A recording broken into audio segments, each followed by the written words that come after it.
Si je vous dis que vous pouvez très facilement faire en sorte que des personnes que vous ne connaissez pas vous réservent une séance photo sans que vous ayez à lever le petit doigt, vous ne croyez pas? Non. Si je vous dis qu'ils peuvent choisir la date et signer le contrat alors que vous êtes en train de dormir, et qu'en vous levant le matin, il y ait de l'argent sur votre compte, un nouveau shooting calé dans votre agenda, que votre nouveau client ait déjà reçu toutes les infos nécessaires pour la séance photo, et que tout s'intègre dans votre compta automatiquement, vous me croyez encore moins, non? Toujours pas, non. Et si je vous dis qu'en plus de tout ça, c'est directement sur votre site, sans passer par un prestataire qui vous prendra un pourcentage sur toutes vos ventes? Non mais abuse pas non plus, c'est pas possible. Mais si, c'est possible! Mais comment? Générique. Bonjour, je suis Sébastien Roignan et vous êtes bien dans un nouvel épisode du Guide du photographe de mariage, la chaîne YouTube qui va vous donner les clés pour prendre votre indépendance et vivre de votre passion la photo, et plus particulièrement la photo de mariage. Cette semaine, on est sur une vidéo un petit peu technique car je vais vous montrer comment proposer une réservation en ligne directement sur votre site en utilisant le CRM photostudio.io. Alors oui, je dérive un petit peu du côté mariage, mais nous ne sommes jamais qu'uniquement photographes de mariage et ce que je vais vous dire dans cette vidéo peut grave vous servir. Et en plus, cette vidéo colle à une double actu, les 2 ans de Photostudio et la sortie de ma formation ultra complète pour vous guider sur cette appli. Et ça, je vous en parle à la fin de cette vidéo. Mais tout d'abord, si vous savez pas ce que c'est, qu'est-ce que c'est Photostudio?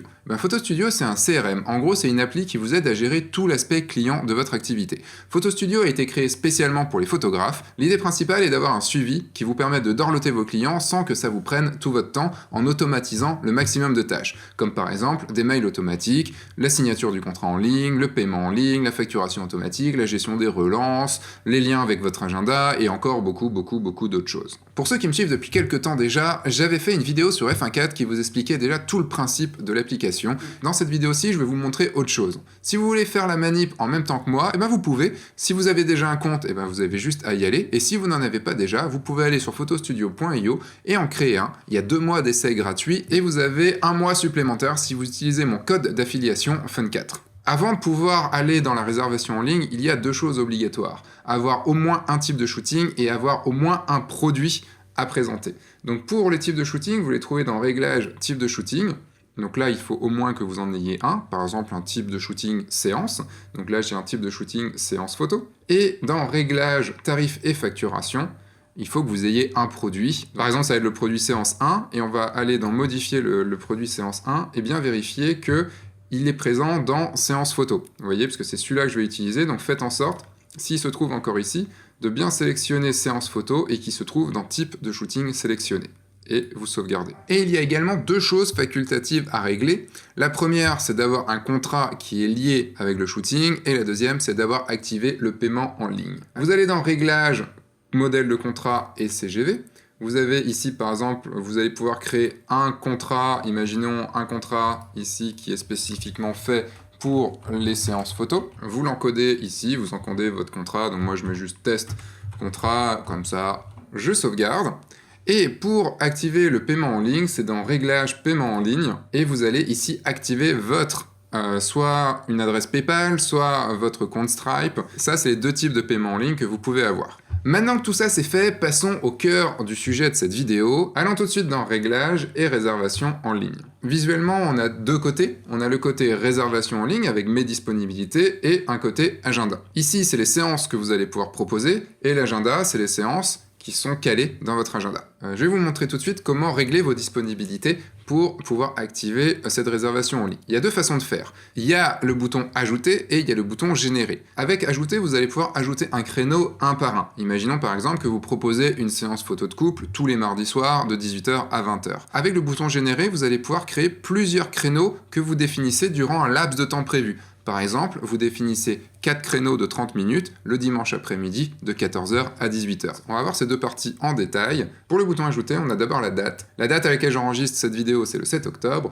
Vous la verrez le 13 normalement, à partir du 13. Donc allez, on va dire que le 15 octobre, j'ai une disponibilité à partir de 14h et on va mettre que le shooting se termine à 16h. Ça va juste être une disponibilité pour la séance photo. Là, je peux régler une récurrence toutes les semaines ou toutes les 2 semaines, si je veux faire en sorte, par exemple, que tous les jeudis, j'ai une disponibilité pour ce type de shooting. Donc là, on va mettre une récurrence toutes les semaines. Là, on a une récurrence toutes les semaines ou toutes les 2 semaines, mais si vous voulez faire une séance photo tous les jours de la semaine, par exemple, il faudra en générer une pour chaque jour. Et après, la récurrence pourra marcher pour les semaines suivantes. Voilà, pour l'instant, en tout cas, c'est comme ça. Un bouton que Anthony a rajouté depuis que j'ai fait la formation, c'est fin de la récurrence, parce qu'au moins on peut dire que la récurrence va s'arrêter, par exemple, on va dire, elle va s'arrêter au 1er novembre, au 1er décembre. Comme ça, si je fais sauvegarder, vous allez voir que sur mon agenda, il y a en octobre, donc une séance chaque semaine.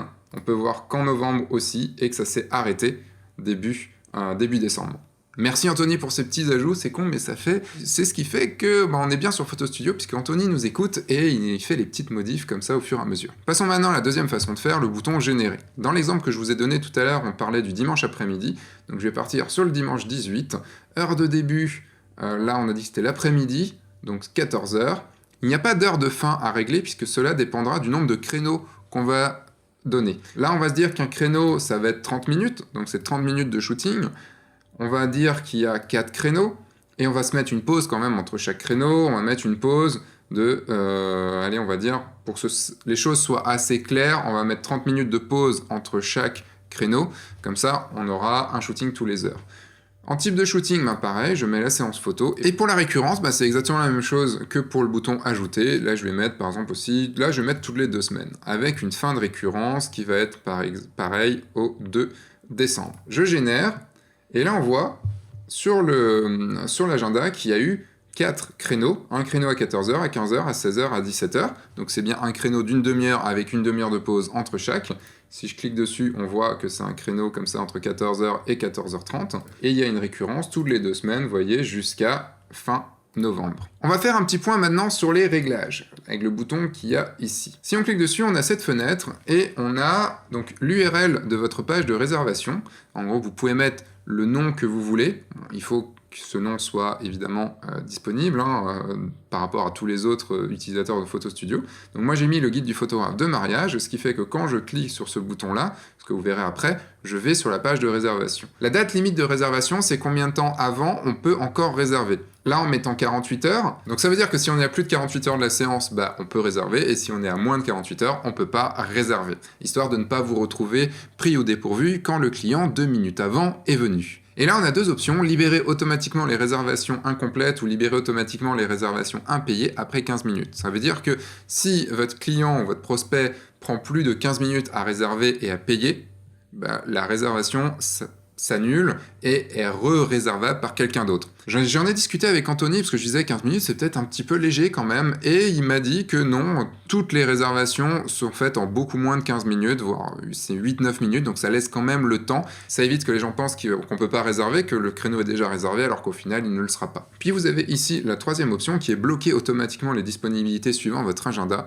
Ça veut dire que si vous avez synchronisé votre agenda Google avec Photo Studio et que si vous avez ajouté manuellement un rendez-vous sur votre agenda sur Google, par exemple, je sais pas, dentiste, parce qu'on aime tous aller chez le dentiste, Photo Studio prend ça en compte et enlève le créneau qui était avant disponible. Ce qui est pratique, parce que sinon, dès que vous avez un rendez-vous, vous allez devoir le répercuter sur Photo Studio. Ça fait forcément des erreurs. Et avant de passer sur comment l'afficher sur votre site web, je voulais juste vous montrer, par exemple, imaginons que quelqu'un vienne vous voir et ne réserve pas en ligne, et vous dise, cette séance-là, je la veux, et il vous la paye comme ça. Vous pouvez très bien cliquer ici sur votre agenda, et vous pouvez bloquer ce créneau directement là. Vous voyez, je clique sur bloquer, et ce créneau est bloqué, et donc n'est plus réservable sur votre site. Passons maintenant à l'affichage de tout ça sur votre site. Parce que maintenant que tout est configuré, vous pouvez l'afficher sur votre site pour que les clients puissent commencer à réserver, ce qui est quand même ce qu'on veut. Il suffit de cliquer sur le lien de réservation qu'on a dans Réglages. Vous voyez ici, réservation, par exemple pour moi, le guide du photographe de mariage.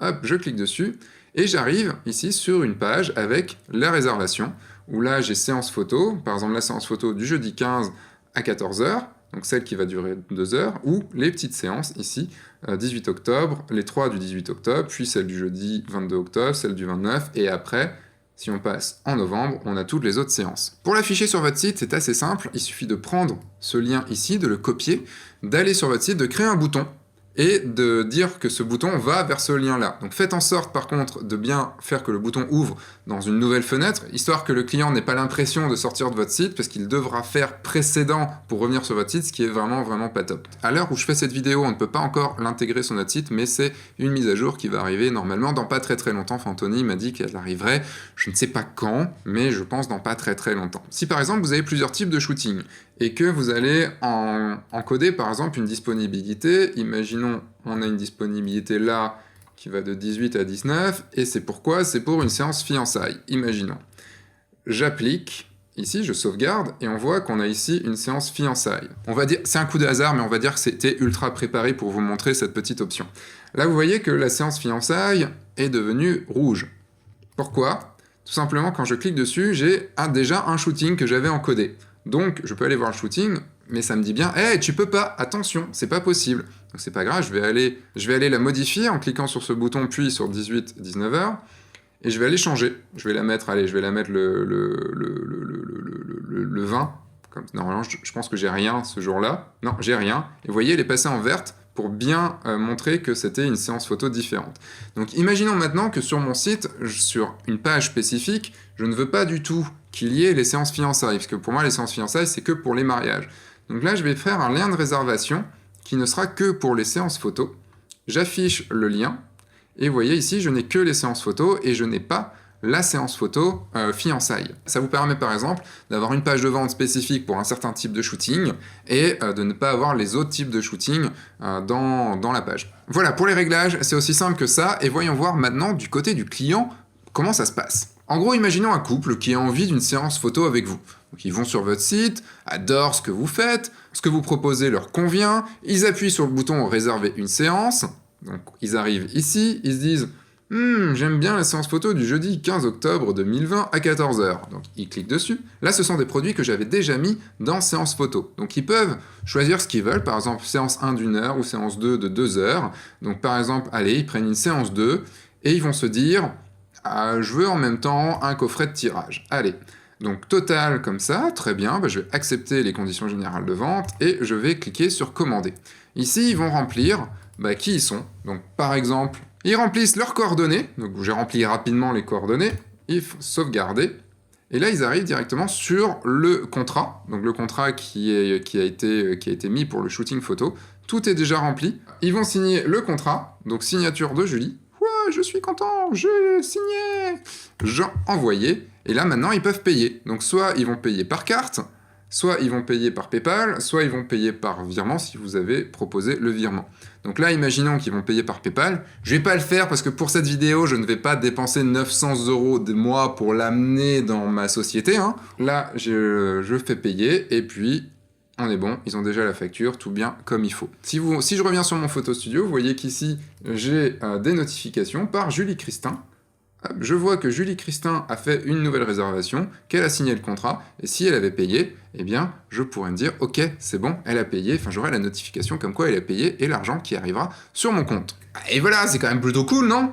En tout cas, moi je trouve que voilà, ne rien avoir à faire, c'est quand même plutôt cool. On a fait tout le travail avant. Ce que je vous ai montré dans cette vidéo, c'était un petit bout de la grosse formation qui sort aujourd'hui, là, le jour où sort cette vidéo-là. J'ai organisé et tourné spécialement cette formation pour que vous appreniez de la façon la plus simple possible à configurer et à utiliser Photo Studio dans son entièreté. J'ai voulu faire en gros la notice de montage Ikea, mais en bien plus personnalisé. J'ai sorti une vidéo de quelques minutes qui vous explique plus en détail ce qu'il y a dans cette formation. Vous avez le lien juste là par ici, et le lien aussi dans la description. Vous avez le lien aussi de la formation dans la description. Cette vidéo est maintenant terminée, je vous dis à très vite pour une nouvelle vidéo. Entre temps, sortez, faites des photos, signez des mariages, et bien sûr, amusez-vous. Au revoir.